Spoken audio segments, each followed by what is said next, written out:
Hindi porket pastor sasabihin malakas yan, okay yan. Hindi nyo alam ang pinagdadaanan nila. Even ministers can be depressed. And we can only help them by praying unto them. Lalo na dun sa mga leader na ginagamit ng church. Nagpe-pray tayo sa mga pastor po natin. Ang demonyo, bago magkaroon ng sakit, makapagbigay ng sakit sa isang tao, alam niyo kung ginagawa ng demonyo? Nagpo-produce siya ng depression muna. Made-depress ka muna, and then, saka magpo-produce yun ng sakit. Kaya, it is deadly. Kasi pag nandyan na yung sakit, ang susunod sa sakit, kung hindi ka gumaling, you will die. Because you are under attack by the devil. Basahin po natin yan sa 2 Corinthians chapter 7, verse 10. As believers, mga kapatid, we are prepared for every attack ng devil. Ano ba ang dahilan? Bakit tayo nakakapag-prepare agad? We just need to sabi niya, put on the armor of God. Ephesians 6, verse 10. Verse 11, put on the whole armor of God that you may be able to stand against the wiles of the devil. Dito tayo mga kapatid. This is the reason why as believers, mga kapatid, hindi sinabi ng Panginoon na pag tayo naging believer, ligtas tayo sa enemy. Amen? Meron tayong kaaway. Ang sabi dyan, put on the armor of God that you may be able to stand against the wiles of the devil. So, ibig sabihin, ang demonyo, meron talagang binabato sa'yo. Palaging may ibabato sa'yo. So, anong gagawin mo kung lagi kang nababato ng mga gawa ng kaaway? Anxiety, depression, worries, frustrations, di ba? Yung mga kabiguan natin, yung mga hindi natutupad, hindi nasusunod na ine-expect natin, pinagpaguran mo tapos hindi nangyayari yun. That is attack ng devil sa'yo. So, anong gagawin mo dyan? As believers, mga kapatid, you should put on the whole armor of God so that you can withstand the wiles of the devil. Yung mga pakana, di ba? Yung mga lalang, sa ibang Tagalog ay pakana. Ayan, mga pakana ng kaaway yan, mga kapatid. Amen? At ano po itong mga isusuot natin? Sa verse 13, di ba? Therefore, take up the whole armor of God that you may be able to withstand the evil day, and having done all to stand. Stand therefore, having girded your waist with truth, having put on the breastplate of righteousness, having shod your feet with the preparation of the gospel of peace. Nandun po yung gospel, yung ebanghelyo. Balikan natin yung sinasabi ko kanina, 2 Corinthians, nakita nyo na po. Sige. For godly sorrow produces repentance, leading to salvation, not to be regretted, but the sorrow of the world produces death, nakamamatay. Itong talata na ito, mga kapatid, ay sinulat ni Paul sa mga taga-Corinthians. At ang binanggit niya dito, the godly sorrow produces repentance leading to salvation. Yung salvation dito, mga kapatid, ay malawak ang kahulugan. Hindi ito para iligtas ka mula sa impyerno. It's inclusive. Maraming nakapaloob dito sa salvation na ito. Hindi lang iligtas ka sa impyerno, hindi lang maging makawala ka doon sa eternal punishment, o ikaw ay maligtas mula sa kadiliman patungo sa liwanag. Ang tinutukoy dito, mga kapatid, it also speaks of healing. Yung kagalingan. No? Hindi yung para maligtas lang sa impyerno. Hindi lang maligtas sa eternal punishment o makawala ka doon sa kadiliman papunta sa liwanag. Hindi lang po yan yung sinasabi niya. Kundi ang tinutukoy niya dito ay healing. Kagalingan na yung godly sorrow, parang ganito mga kapatid, godly sorrow, example, kunyari, dumating sa time ikaw na sa buhay mo, bigla kang may hindi magandang naramdaman sa katawan mo, pumunta ka doon sa doktor. So, in-advise sa'yo ng doktor, ganito ang sakit mo, kung kunyari sabihin natin malala ang sakit mo, pero huwag kang mag-alala dahil yung sitwasyon mo ngayon ay may pag-asa ka pa. Pwede pa nating agapan yan, hindi pa naman yung ganong kalala. So, ikaw, pag uwi mo ngayon sa bahay, mga kapatid, maiisip mo ngayon yung bakit nangyari yon, no? Kasi yung templo ng Diyos yung ating katawan eh. Isip natin, nangyari yon, so nare-realize mo mga kapatid na, bakit ko nagawa yon? Bakit nangyari yon? Nakaya po? So, yung bakit nangyari yon, sana hindi ko ginawa yon. Bakit ko napabayaan yung sarili ko? So, nandun yun yung godly sorrow na nag-lead sa'yo para magkaroon ka ng repentance. Repentance yung nagbabago ka ng isip. Nakuha niyo po? At it leads to healing. Bakit healing? May sakit ka eh. Nakuha niyo po ba? Yung healing na yun, mga kapatid, yung na-realize mo, magkakaroon ka, it leads to salvation. Healing. Amen? Kasi yung mga nagagawa mong pagkakamali, pagkukulang dyan sa sarili mong katawan, ay nare-realize mo ngayon na dapat hindi ko ginagawa to. Nagpabaya ako, lagi ako nagpupuyat, lagi ako nanonood ng ganito. Na-focus doon ang isip ko, hindi ako nakapokus dito. Kaya po, kaya yan, nakuha niya. Ang tawag po doon ay godly sorrow. Leading to repentance and to salvation para bumaling ka. Kasi nasa Panginoon ka eh. So, alam natin, ang nangyayari sa ganong sitwasyon, mga kapatid, is godly sorrow that leads to wholeness, leads to peace of mind. Nandiyan po ba tayo mga kapatid? Kasi maraming sometimes may mga sakit sa katawan natin na hindi natin alam ang reason. Kahit doktor nga, pag tinanong, okay ka naman eh, okay ka naman dito, okay ka naman doon. Lahat ng testing in-apply sa'yo, pero okay naman. Tama po ba mga kapatid? Bakit okay? May nararamdaman nga ako eh. Nakaya niyo po?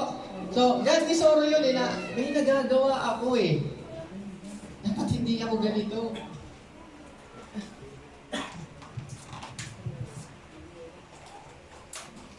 Nakakuha ko ba natin? Alam niyo, minsan naisip ko rin, ito, atin-atin lang mga kapatid. Sabi ko, minsan naisip ko, palagi ba kaming malilit pag araw ng linggo?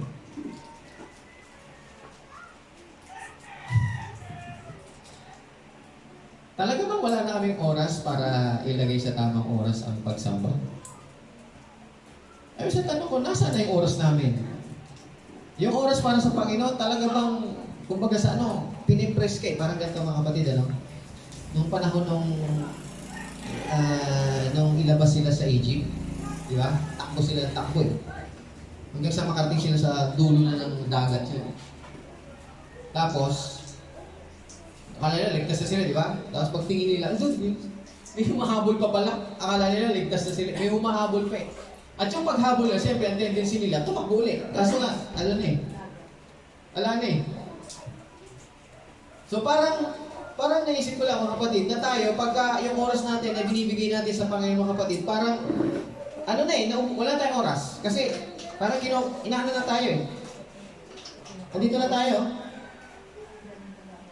Tinutulak pa rin tayo doon, pero once na bibigay na tayo, kasi mahuhulog na tayo eh. At anong resulta doon mga kapatid? Talagang wala nang oras.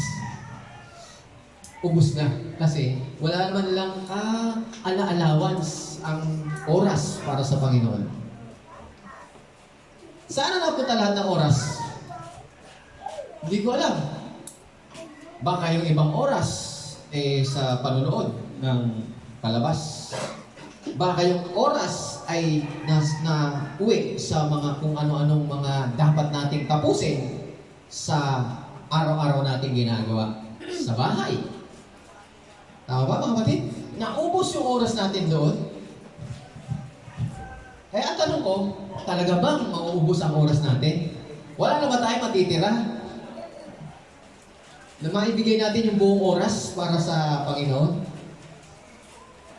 Tanong ko lang po yun sa sarili ko, hindi ko kayo tinatanong mga kapatid. Ang tao kasi mga kapatid, always blaming God. Ganun lagi eh. Laging ganun tayo pagka may nangyayari sa buhay natin na ganito, always blame God. Always, but Lord, bakit mo inalaw to Lord? Bakit to nangyari sa aking buhay Lord? Bakit ganito kami Lord? Bakit nangyayari to Lord? Pero never na tinanong mo yung sarili mo, bakit inalaw ko to sa buhay ko? Bakit hinahayaan ko mangyari to sa buhay ko?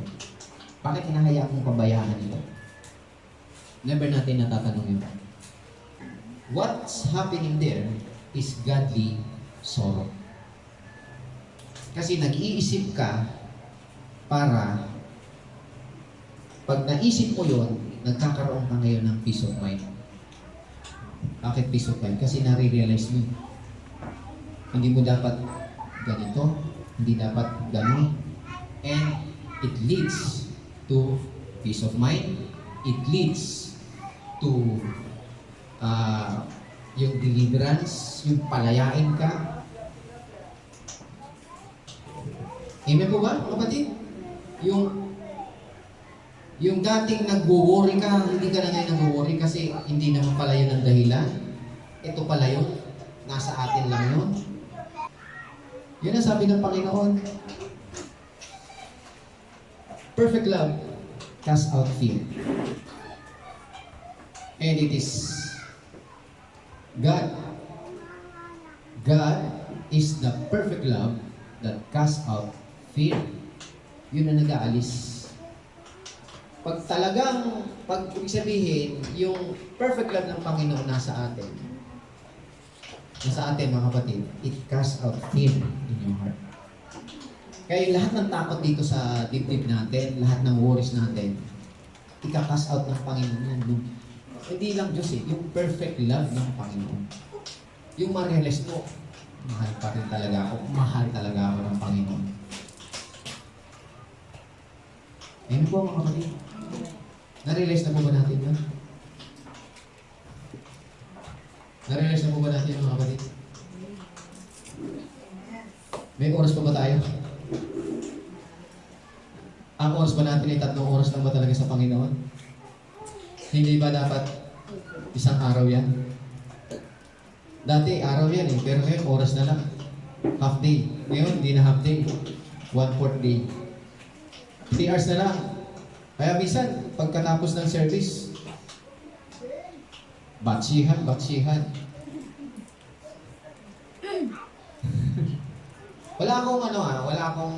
I'm clean, I have a clean heart, mga kapatid.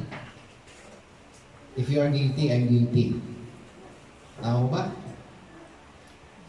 Kaya, tingnan natin sarili natin.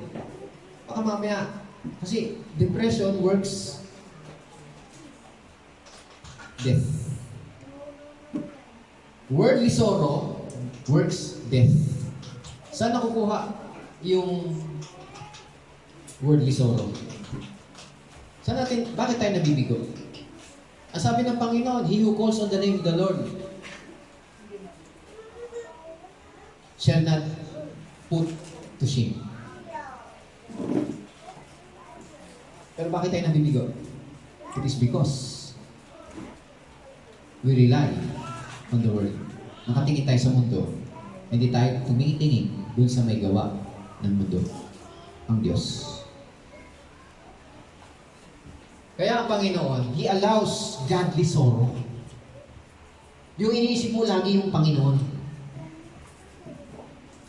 Yung naisip din natin, hindi laging, Lord, bakit mo ginayaan to? Lord, bakit nangyari yun? Bakit nangyari yun sa anak ko? Bakit nangyari yun sa trabaho ko? Bakit nangyari yun sa business ko? Bakit nangyari to? Bakit nangyari to sa akin? No.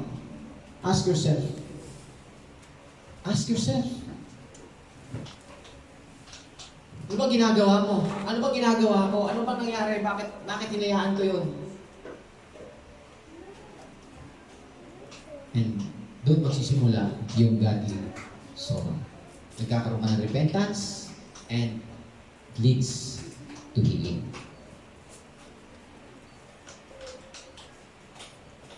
Everybody say amen? Amen. The only sorrow that God allows in our life is godly sorrow. The only sorrow, tandaan yan, godly sorrow. Because the sorrow of the world produces death. long before, bago ka magkasakit, bigyan ng sakit, ng kaaway, ng demonyo, ang Diyos hindi ka bibigyan yan eh. Tama? Ang demonyo magbibigay yan sa'yo. Pero bago ka magkaroon ng sakit, papasok ka sa depression. Mental, low mood, and aversion to activity. Aversion means strong dislike, reluctant, lack of enthusiasm. Everybody say amen. Another na sinasabi sa Bible, mga kapatid, na inalaw ng Panginoon is yung weep with those who weep. Sa 12:15 ng Romans, basahin natin. Rejoice with those who rejoice. Yun. Basa ko. And weep with those who weep. Amen po. Weep with those who weep. Ito, yung weep na ito, nangyayari to doon sa mga na nagpapass away ng mga relatives natin. Di ba? Yung ba sa atin na may mga nagpapass away na kamag-anak, nanay, tatay, gano'n. Tama mo ba? Sabi niya, weep with those who weep. Inaalaw ng Panginoon yun. But don't forget, mga kapatid, don't forget. Yung sabi ng Panginoon, do not weep as like others who do not have hope. Nagbiwip tayo, hindi dahil sa parang, nagbiwip tayo, ano ba sa Tagalog yung weep? Nalulungkot. Di ba? Nalulungkot tayo kapag may nawawalay sa pamilya natin. Tama mo ba? Pero nalulungkot tayo, that is temporary. Temporary separation. At for a temporary separation, na hindi yung parang pang walang hanggan na mawawala na siya. Temporary separation lang po yan. Na parang bang nag-abroad lang. Di ba? Pag may nag-a-abroad, di ba, naiiyak tayo. Pero nangingiti rin tayo. Kasi sabi niya, ito na. This is it. Aalis na siya.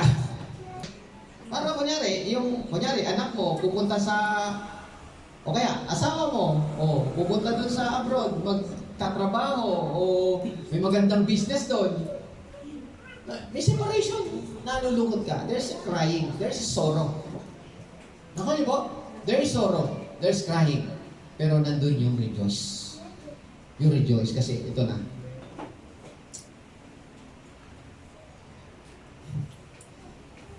Amen? Ano sabi ng Panginoon? For I do not want you to be ignorant, brethren, concerning those who have fallen asleep. Lest you sorrow as others who have no hope. So, huwag kayong maging ignorante na baka doon sa mga doon sa mga yung mga nalulungkot dahil sa mga nawalay, mga kapatid, alam niyo malungkot talaga kasi pero temporary separation.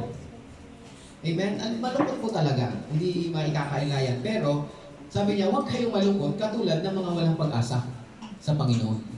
Kasi sabi ng Panginoon dito, mga kapatid, sa verse 15, sabi niya, for this we say to you by the word of the Lord. Hindi ito salita ni Pablo, ito'y salita ng Diyos. Sabi niya, this we say to you by the word of the Lord, that we who are alive and remain, sabi niya, tayong mga buhay pa, ay hindi tayo mauna sa mga namayapa na. Yung mga namayapa sa atin na nalulungkot tayo para sa kanila dahil namayapa na sila, kinuha na ni Lord, mga kapatid, nalulungkot tayo. Pero sabi ng Panginoon, sila ay mauunang babaguhin bago tayo. Kaya ang pag-asa natin doon, mauuna silang babaguhin. Mauna silang tatayo, babangon kaysa sa atin. We who are alive and remain until the coming of the Lord shall not precede those who have fallen asleep. For the Lord Himself will descend from heaven with a shout, with the voice of an archangel, with the trumpet of God, and the dead in Christ will rise first. Amen? Will rise first. Then we who are alive and remain will be caught up together with them. Sino yung them? Yung mga namayapa will be caught up together with them in the clouds to meet the Lord in the air.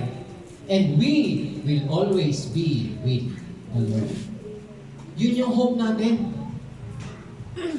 Amen. Magkikita-kita. Kaya akala natin, mga kapatid, kasi nalulungkot, yung iba kasi, yung walang pag-asa, mga kapatid, nalulungkot sila na parang ang feeling natin, tayo yung mas buhay kaysa sa mga namayapa. Hindi po. Mas buhay po sila kaysa sa atin. Kasi tayo dito, nasanay po kasi tayo. Na tayo nagkakasakit, tayo nalulungkot, tayo napapagod. Sanay na tayo doon. Feeling natin buhay pa rin tayo. Kahit tayo nalulungkot, kahit tayo may sakit, kahit tayo nagkakasakit, kahit tayo nahihirapan, buhay ang feeling natin. Pero ang totoo, mga kapatid, mas buhay yung mga namayapa na nauna na kay Kristo. Mas buhay po sila kaysa sa atin. Bakit? Wala na sa kanila to. Wala na sa kanilang sakit. Hindi na sila magkakasakit. Hindi na sila manghihina. Hindi na sila mapapagod. Hindi na sila antukin. Hindi na sila mangungunsumi. Wala. They will never be tired. They will never grow old. They will be young forever. Walang ospital doon sa langit. Walang punerarya. Sa tingin nyo, kung walang punerarya, walang ospital, walang sakit, walang karamdaman, anong feeling mo? Malungkot ka? Hindi, mas masaya ka. You will cry for the living in the earth. Sila ang umiiyak para sa atin. Kasi hindi natin alam eh. Feeling natin buhay na buhay tayo. Kahit tayo mahina, sakitin, lalampa-lampa, antukin, tatamad-tamad. No, those are flesh. Amen. Pero sa langit wala yun. They should be crying for us. Hindi tayo nakakaiyak sa kanila. We cry for the temporary separation. And that is all. Inaalam ng Panginoon. They are more alive than we know. Mas buhay sila kaysa sa inaakala natin. Akala natin ano kaya nangyari sa kanya? Siguro hirap na. Hindi. Tayo ang inaalala nila. Hirap na hirap sila ngayon doon. Ang laki ng problema doon. Sipin nyo dito sa mundo, bumabaha, lumilindol, konting ulan, baha, konting putok ng bulkan, taob yung mga... Hindi lang yun. Yung mga tanim, di ba? Kaya nga nagmamahal ang bilihin natin ngayon eh. Di ba ba? Ganon-ganon, pero piling natin buhay na buhay tayo. Sila ang mas buhay. Kaya, sa tao, mga kapatid, ang tao, kapag kinakausap mo yung tao, halimbawa tayo, o kinakausap mo si Sister Lala, tingnan mo siya sa mata, kausap mo siya, hindi siya yung katawan. Baka niyo po? Hindi siya yung katawan. The moment ang tao, yung espiritu o yung kaluluwa niya, humiwalay sa katawan, ang katawan babagsak. Tumba. The heart stops beating. Kahit yung puso na yun, mga kapatid ko, hindi yan ang source ng buhay. Ang source ng buhay ay ang espiritu. You are spirit, you are not your body. Your spirit. Itong body na to, ano to? Para lang itong sasakyan, para lang itong damit. Tama ba? Itong, para lang sasakyan to, mga kapatid, na pag umalis ka dyan, wala na yan. Wala na mangyayari yan. Wala na magagawa yan. Kaya pagkausap mo tao, espiritu. And we are a new creation. We are spirit. We are not it. I am not this body. I am spirit. I have soul and I live in this body. This body is called the suit, earthly suit. In heaven, mga kapatid, meron pa rin tayong katawan. Pero hindi na yun earthly suit. Different from earthly suit. Ang tawag po doon, heavenly suit. O glorified body. Walang kamatayan, walang sakit, walang karamdaman, walang pagtanda. Lahat ng mga negative, wala. You are more alive. Kaya merong, the joy of the Lord is my strength. The joy of the Lord is my strength. But the sorrow of the world produces death. Amen? Sorrow of the world. Halimbawa, sa mga mag-asawa, mga kapatid, sa mga mag-asawa, may time dyan na, kunyari, nagkaroon ng hindi pagkakaunawaan. O, di ba? Sometimes nangyayari yun. Ano po? Hindi kayo nagkakaintindihan, mag-asawa. Meron po bang perfect marriage? Yung marriage niya talagang kamin ko na walang problema, lahat. Parang nag-ano lang eh, parang yung flow, ganda ng flow. Nasabi ng Panginoon, mga kapatid, ang relasyon natin as yung sa marriage, mga kapatid, is ever strong to strong, and ever nag-glory. Lumalakas, gumaganda, habang tumatagal, gumaganda, umaayos. At sa mga mag-asawa, magsabi ng amen. Yung relasyon ng mag-asawa, ever strong, increasing stronger and stronger, strength to strength, and from glory, increasing glory to glory. Amen. Kaya pag nag-asawa kayo, o doon sa mga mag-aasawa, ang sasabihin lagi, I do. Di ba? I do. Mahal mo ba ang asawa mo? I do. Sa hirap at ginhawa, I do. Yun ang sagot, I do eh. Pero ano bang ibig sabihin ng I do? I do grace and I do forgive. I always do grace and I always do forgive. Sa mag-asawa, palagi kang magpapatawad sa asawa mo. Amen? I always do forgive. At alam din ng asawa mo na lagi kang magpapatawad sa kanya. Nandiyan mo ba tayo? Kasi kung hindi ganun, mga kapatid, hindi mo naintindihan yung I do. I do grace. Ano yung grace, di ba? Unearned, unmerited, undeserved favor. Kunyari, hindi kayo nawiyan ng sweldo, o walang sweldo, kulang. O, sasabi mo, I do forgive. O, tama po ba, mga kapatid? Amen. I do grace. Wala, kulang ang sahod. Kulang din ang ulam.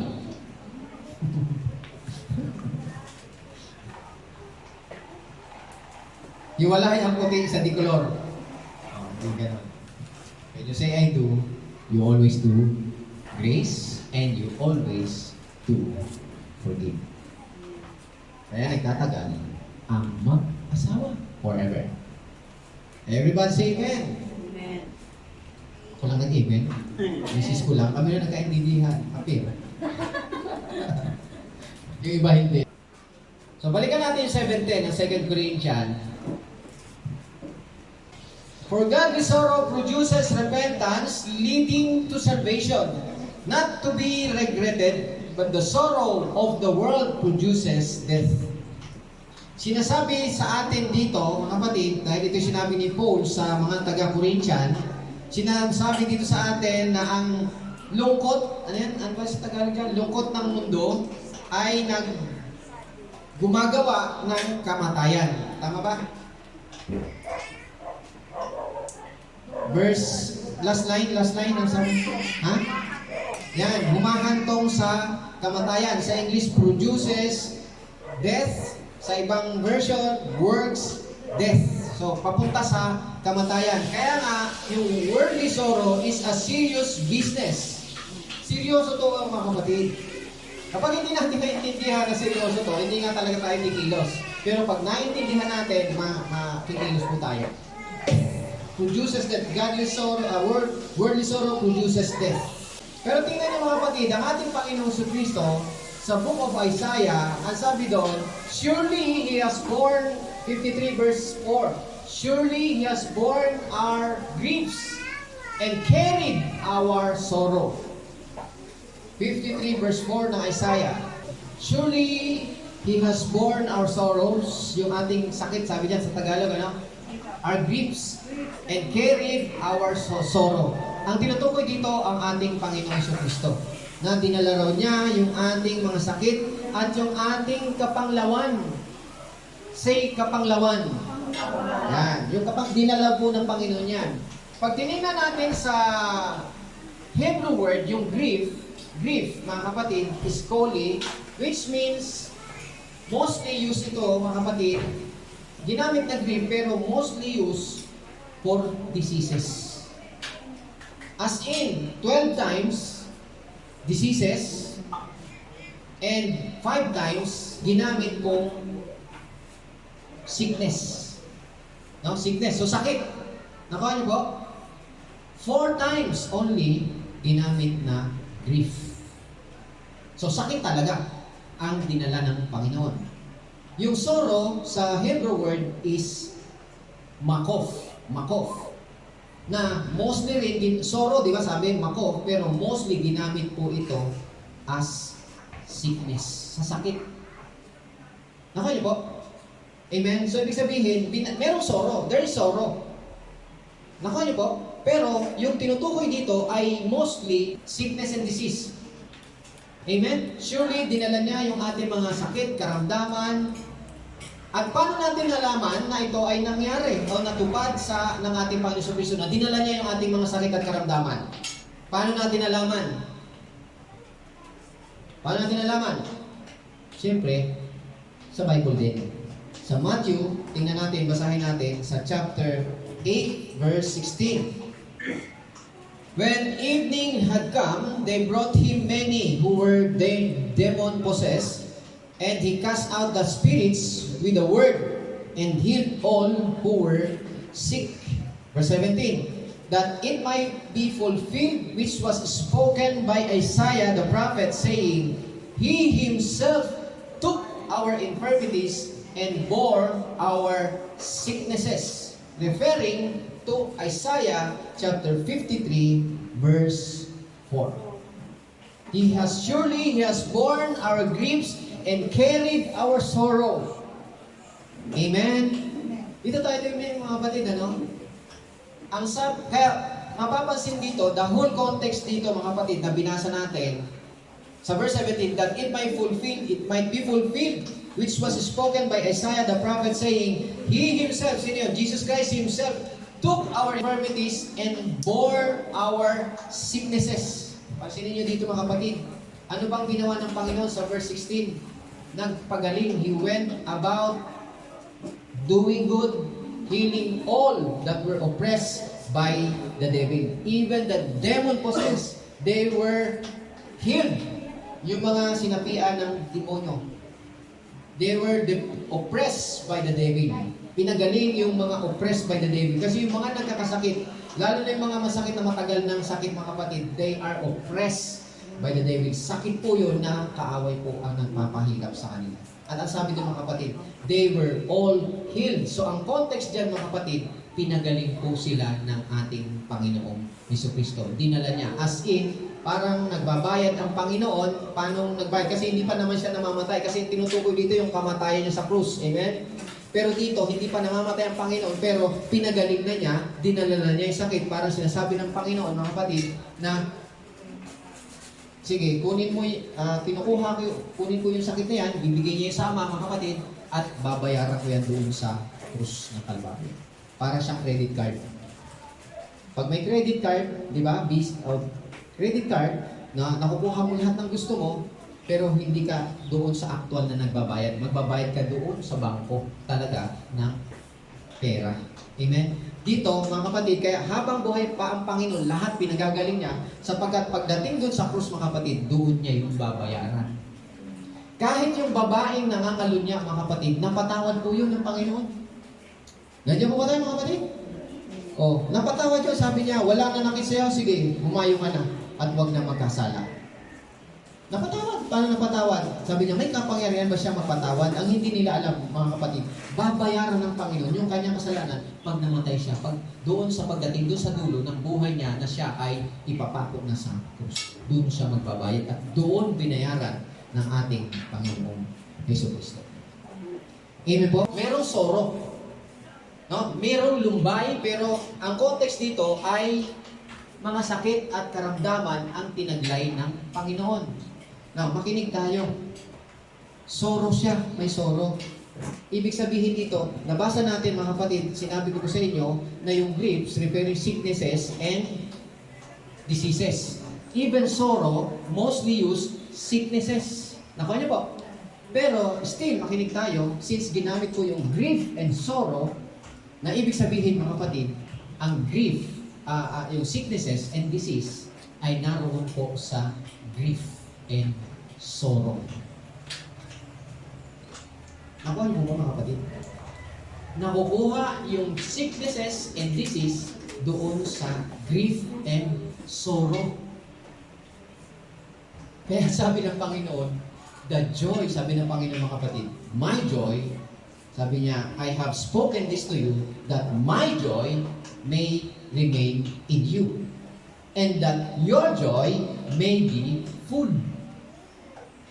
Sa Tagalog, mga kapatid, sa 15, verse 11 ng 1, pakibasa. 11, ang mga bagay na ito ay sinalita ko sa inyo upang ang aking kagalakan ay mapasa inyo at upang ang inyong kagalakan ay malubos. Dito tayo mga kapatid. Tayo po, mga kapatid, bawat isa sa atin, lahat tayo may kagalakan. Nandiyan mo ba tayo? Amen? But it is not yet full. It is not full. Amen? And for me, I want my joy to be full. And that joy is the joy of the Lord. Kaya sabi niya, my joy may remain in you. I have spoken this to you that my joy, pag sinabing my joy, ang ating Panginoon ay mayroong joy. Yung joy niya, nandiyan po ba tayo mga kapatid? Sipin natin, although may sinabi sa Isaiah, meron ding binasa sa Isaiah mga kapatid, na sabi niya, siya ay tinawag ng man of sorrow. He is a man of sorrow. Chapter 3, verse 3 ng Isaiah 53. Isang taong sa kapanglawan. Dito tayo mga kapatid. Nasabi sa Isaiah, isang taong sa kapanglawan. Kaya minsan sasabihin sa iyo, si Jesus Christ ay isang taong sa kapanglawan. So baga sa English mga kapatid, He is a man of sorrow. Itong man of sorrow na to ay isang beses na ginamit na man of sorrow. At ito ay ginamit doon sa kanyang passion, doon sa kanyang suffering. Tinutukoy dito yung kahirapan, yung pagsasakripisyo, yung pagdala ng Panginoon ng lahat ng sakit, karamdaman ng tao. Doon siya tinawag na sorrow. Minsan lang po ginamit. Isang beses lang pong ginamit na siya ay taos sa kapanglawan. Siya ay taong kapanglawan. Although binanggit doon, one time lang, kasi ang tinutukoy doon, yung sakripisyo, yung suffering na nararanasan niya doon sa krus. Nakuha niyo po? Amen? But Jesus Christ Himself is a man of joy. Hebrews chapter 1, verse 8 to 9. But to the Son He says, your throne, O God, is forever and ever. A scepter of righteousness is a scepter of your kingdom. Pansinin nyo sa verse 8, no? Sa umpisa. But to the Son, He says, yung God says to the Son, sabi niya, your throne, O God. Sino yung tinatukoy doon mga kapatid? Your throne, O God. Si Jesus Christ, tinawag ng Ama, you are God. Okay niyo po? Amen? Kaya doon sa mga nagsasabi, si Jesus Christ tao lang, yes, He is 100% man and He is 100% God. Amen? Kaya sabi ng Ama, your throne, O God. God said to the Son, your throne, O God, is forever and ever. A scepter of righteousness is the scepter of your kingdom. You have loved righteousness and hated lawlessness. Therefore God, your God, has anointed you with the oil of gladness more than your companion. Your God has anointed you with the oil of gladness. Dito tayo tumingin mga kapatid. Anointed you with the oil of gladness more than your companion. Higit sa kanino mang mga kasama mo. Of all the man, mga kapatid, sa lahat ng tao, Jesus Christ is the man full of joy. His fullness, He has the fullness of joy. He has anointed with the oil of gladness. Dito tayo tumingin mga kapatid. Ito ang kailangan ng mga tao ngayon. Yung anointing of the oil of gladness, yung joy. Dahil alam niyo sa panahon ngayon, maraming mga kabataan, lalo na sa mga kabataan ngayon mga kapatid, ang akala nila, masaya sila, nagtatawanan sila, joke. Pero merong mga joke na empty naman, masaya, pero inside, empty. Nandun pa rin ang sadness, nandun pa rin ang sorrow. Tayo na tinanggap natin ang Panginoon Kristo, na tumanggap ng oil, anointed with the joy of gladness, we reach out to them. Amen? Yung mga anak nyo o kabataan, mga kapatid, reach out to them with joy of gladness. Ngitian nyo. Smile on them. Pakita nyo masaya kayo. Nalulungkot pala eh. Ngitian nyo. Anahin mo sila. I-reach out mo sila. Ipadama mo sila yung kagalakan. That's how we reach out to them. Amen? Marami ngayon hindi lang dito sa Pilipinas, sa buong mundo, pansinin niyo mga kapatid, yung rate ng depression, yung rate ng mga tao, yung mga kabataan, maraming nagpapatiwakal, nalululong sa bisyo. Bakit sila nalululong sa bisyo? Bakit sila nalululong sa kung ano-anong mga pinagkakaabalahan nila? Why? Because they have sorrow. The sorrow of the world. Kailangan nila ng anointing of the joy of gladness. Fullness of joy. Yung kagalakan natin, hindi kaya yan mga kapatid. Yung kagalakan ng Panginoon. Katingin nyo ba mga kapatid ng Panginoon, sabi niya, peace be with you. My peace. Tapos doon sa pero sinabi ko sa inyo to, upang ang aking kagalakan ay mapa sa inyo. Katingin nyo yung ganun. Ganun ba? At ang inyong kagalakan ay maging mapuspos kayo ng kagalakan. Patingin nyo gano'n? Hindi. Sinabi ng Panginoon yun na nagagalak. Kapayapaan ang sumainyo. O, amen? Nandun yung entusiasm mo. Kapayapaan ang sumainyo. O, ang aking kagalakan, masaya ang Panginoon, ang aking kagalakan ay sumainyo. At mapuno kayo ng aking kagalakan. Kaya lahat ng mga alagad ng Panginoon ay may kagalakan. Lahat sila nakangiti. Lahat sila ngingiti. Oh. Smile dyan, mga kapatid. Smile naman dyan, mga kapatid. Put smile in your face. Hindi yun napipilitan lang, mga kapatid. We need this joy. The sorrow of the world produces death. Kung pinagkakaabalahan mo ngayon yung this world, you will have sorrow of this world. Nandiyan po ba tayo mga kapatid? You should have the joy of the Lord. Kaya sabi niya, the joy of the Lord is my strength. Kahit nasa gitna ng kalungkutan, nagagalang sa Panginoon. Show your smile. Show your smile. Hindi ba kayo natutuwa ang kapatid na tinuturo dito sa pulpito yung ngumiti kayo? Ano gusto nyo dito? Dapat tayo malungkot. Malungkot tayo. Kasi nakita niyo naman ang panahon. Malungkot. Kaya malungkot lang tayo. Kahit tayo malungkot, nasa atin naman ang Panginoon. Hindi. Ano ka?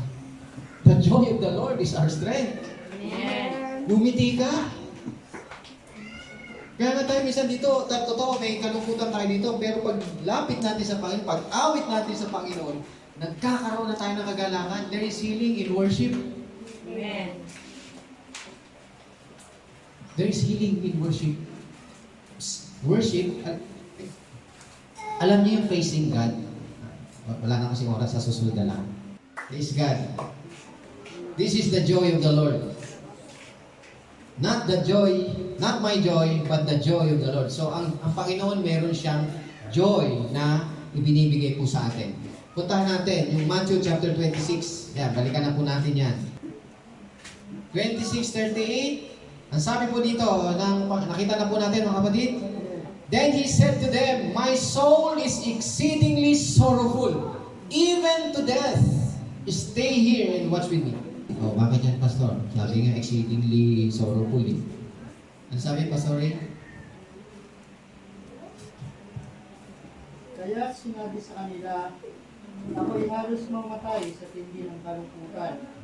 Maghintay kayo rito at samahan ninyo ako na magpupuyat. Sa pagpupuyat. Everybody say amen. So dito, tingnan nyo. Kung i-imagine niyo mga kapatid, nung sabihin ng Panginoon ito, sabi niya, my soul is exceedingly sorrowful unto death. Binanggit niya yung the sorrow of the world produces death. Nakanya po? Binanggit niya yun. My soul is exceedingly sorrowful unto death. Ang sabi ni Paul, the sorrow of the world produces death. Makinig tayo mabuti. Itong sorrow, kung imagine niyo mga kapatid, yung sinabi ng Panginoon niya, talagang matindi. Parang sinabi niya, my soul, exceedingly, sobrang lungkot na ikamamatay ko. Sabihin niyo na lahat ng gusto niyo sabihin, basta ikamamatay niya yan. Itong lungkot na ito, nakamamatay. Ikamamatay ko na. Nandiyan po ba tayo? Kanina lang, minuto lang, o segundo, o time lang ang lumipas, ang sabi niya, mga kapatid, sa upper room. Kasi ito nasa Garden of Gethsemane na to eh. Di ba? Saan ba siya galing? Di ba galing siya dun sa upper room, Last Supper? Amen? At doon niya sinabi mga kapatid, my joy. I have spoken this to you that my joy may remain in you. And that your joy may be full. Kasasabi lang ng Panginoon mga kapatid. Pero ngayon, nandito na siya, sabi niya, my soul is exceedingly sorrowful. Ako ngayon ay punong-puno ng kalungkutan na halos ikamamatay ko na. Amen. Everybody say amen. Amen. Hindi po ito sorrow, hindi po ito sorrow na galing sa Diyos. Ito yung sorrow of the world that produces death. Sapagkat sabi ng Panginoon, sabi, He is anointed with the oil of gladness. He is anointed with oil of gladness. But this time, mga kapatid, dadating ngayon, pumapasok ngayon sa Kanya, dito ngayon, ibig sabihin, dito ngayon mangyayari ang alin mga kapatid, na yung sorrow of the world ay papasanin na ng ating Panginoon. Siya na ngayon ang magdadala. He will take the sorrow of the world in Himself. At dadalahin na niya. Kaya nga tayo nagkakaroon ng joy of the Lord. Joy of the Lord. Bakit? Dadalahin niya, nalulungkot siya. Lungkot na lungkot siya sa ikamamatay niya. It is not the sorrow of Him. It is the sorrow of the world na kamamatay. Amen. Serious. Serious. Kaya magpakasoro kayo kung gusto niyo maging serious kayo. This is not your joy. Mag-joke lang ako dito. Masaya na ako. Hindi. It is the joy of the Lord. Not your joy. The joy of the Lord is my strength. Not my joy, the joy of the Lord. He has joy, and His joy is my strength. And my joy may be full. I have fullness. I will be full of joy. in the Lord. Verse 39. He went a little farther and fell on his face and prayed, saying, "Oh, my Father, if it is possible, let this cup pass from me. Nevertheless, not I will, but as you will." Dito tayo mga kapatid. So, tingnan nyo kung gaano ka bigat yung dinadala ng Panginoon, yung sorrow na yun. Yung cup na yun. Yung cup na yun kasi simbolo yun mga kapatid ng lahat ng curse, condemnation, punishment ng Panginoon. Naka niyo ba? Na parang sabi ng Panginoon, "Lord, if it is possible." Father, sabi niya, "Ama, kung maaari, let this pass from me. But not my will." Alam niyo kung gaano kamahal ng Diyos yung kanyang anak. Kung gaano kamahal, mahal ng Diyos yung kanyang anak.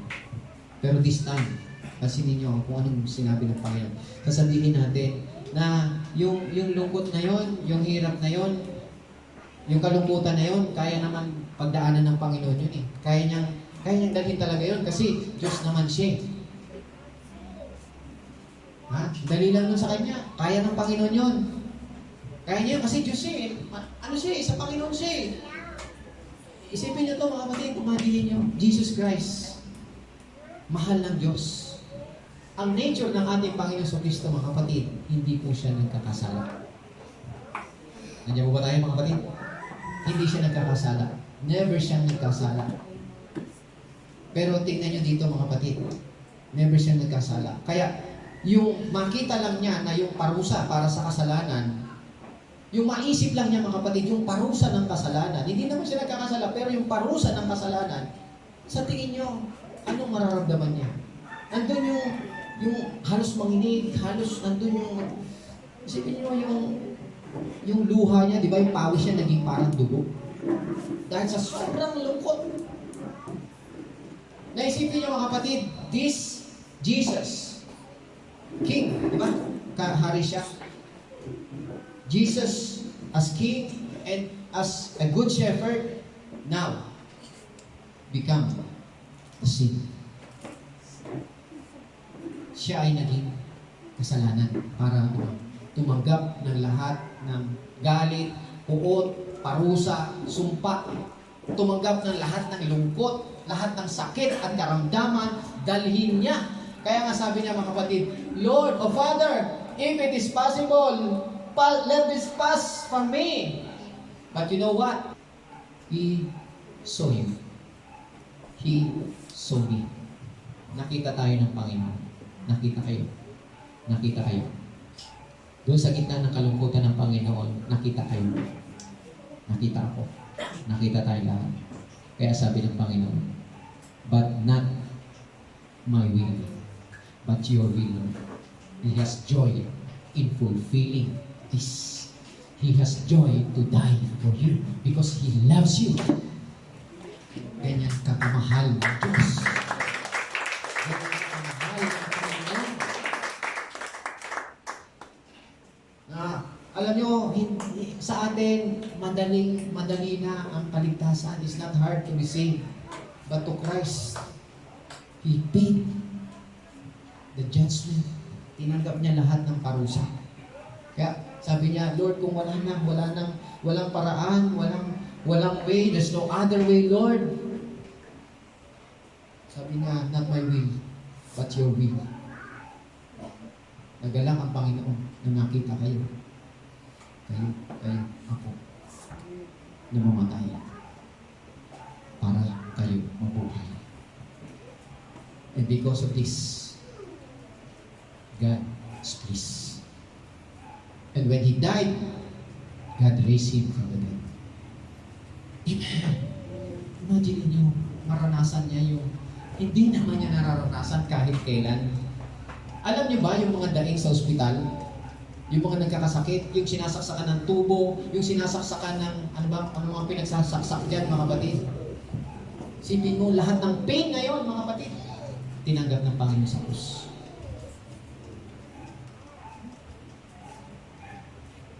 Ngayon, malakas malakas, masigla, okay, bata ka pa, okay ka, malusog ka, kahit magpuyat ka, kahit magsayang ka ng oras mo dyan, pabayaan mo sa rin, malakas ka, pero isang araw, tandaan mo mga kapatid. Pag worldly sorrow ang pumasok sa iyo, sabi ng Panginoon, produces death.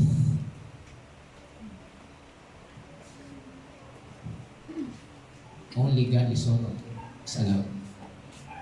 Yung ma-realize mo, bagong isip mo, and you will be healed.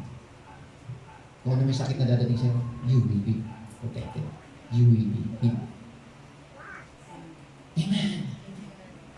You know what? Sabi ko nga, there is healing in worship. There is healing in worship. 1 Samuel 16:23.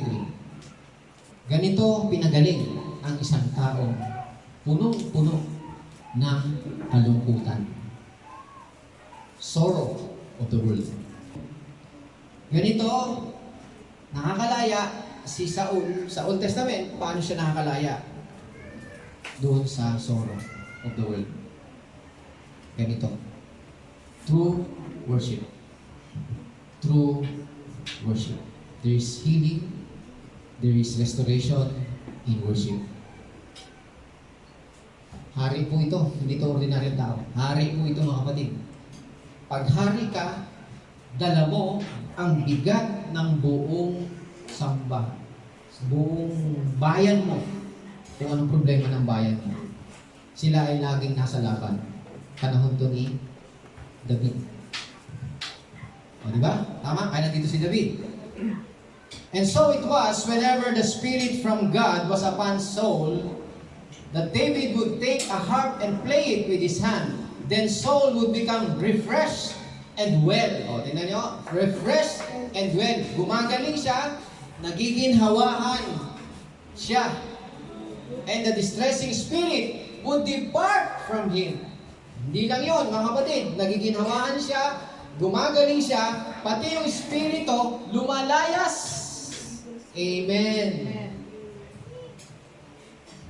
Sabi ko, yung, alam nyo, kung nandun yung kagalakan natin, the joy of the Lord, mga kapatid, yung araw-araw, na yung paglinggo-linggo, di man araw-araw, yung linggo, pagsimba natin, yun ay talagang, ibig sabihin, nandun talaga yung enthusiasm natin, enthusiastic tayo doon, mga kapatid. There is healing. You feel refreshed, you will be well, and the Spirit will depart from you. Kung merong masamang Spirit, lalayas yan. Ang sabi dito mga kapatid, the Spirit from God, di ba? Spirit from God. Spirit from God. Sa iba, evil spirit. Masamang spirit. Ito yung Spirit from God. Kasi ang tawag dito mga kapatid, sabi nila, galing ba sa Diyos yun? Ang Diyos ba nagbigay kay Saul? Makinig tayo mga kapatid. Sa Hebrew kasi, meron kasing Hebraism na tinatawag. Yung kumbaga sa idiom sa atin, idiom. Na sa Hebrew, laging ang Diyos kasi nila is yung Diyos nila is superior, sovereign God. Pag sinabing sovereign God, siyempre pag sovereign God, sa'yo lahat galing Ikaw yung Diyos talaga di ba? Para bang yung sasabihin, pati ba yung masama? Yes, kasi sovereign God siya Hindi pwedeng sovereign God tapos mayroong isang God na gumagawa ng masama. Hindi, sovereign God siya. Nakuha ba natin? So, ibig sabihin dito, from God, na sinasabi nila galing sa Diyos yung masamang espiritu na yun, pero,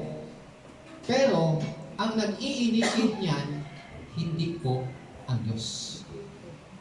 Ang part ng Diyos dyan, yung Diyos mismo, is allowing. Allowing. Sino gumagawa niyan? Yung magkasakit o magkaroon ng masamang espiritu yun. Yung masamang espiritu, siyempre, yung espiritu ng masama, the devil. The devil, siya yung nag-i-initiate nun, pero hindi ang Diyos. Pero galing sa Diyos. Kasi sovereign God siya. Kaya sabi niya, Spirit from God. Pero yung nag-i-initiate niya, hindi po ang Diyos. Nag-aalaw lang ang Panginoon. Naintindihan mo ba natin mga kapatid? Hebraism, yun pa tawag doon ay Hebraism. Kinuha ko yung Young's literal translation itong chapter 16. Chapter 16. Verse 23, na ang ginamit doon ni Young, si Young kasi is a scholar Hebrew scholar. Hebrew siya, Hudyo siyang scholar ng Bible na Young's, kasi siya si Young's literal translation. Ang Young's literal translation, yung spirit from God, yung spirit doon, may close parenthesis na spirit of sadness. Kaya yung spirit na tinanggap ni Saul, ibig sabihin si Saul, during that time na kinakantahan siya ni David, inaawitan siya, tinutugtugan siya ni David, Saul is depressed. Yung spirit of sadness, pag espiritu na kasi mga kapatid, makinig tayo, kung ang sakit mo galing sa espiritu, ano yun? Anong binibigay sa espiritu? Si Saul, spirit of sadness, depression. Ako ano po? Paano gagalingin yan? Yung doktor? Yung doktor, ang pagagalingin sa'yo, simptomas.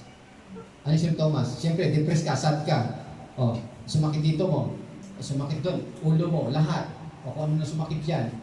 Tapos tinamad ka na. O, bigyan ka ng gamot para matanggal yung simptomas. Pero the root, hindi mo magagawa yan. Hindi gagaling yan. Unless, maintindihan mo na your problem ay may kinalaman ng spiritual.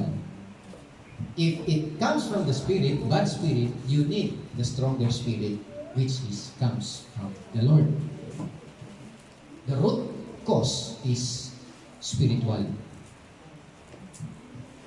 Amen.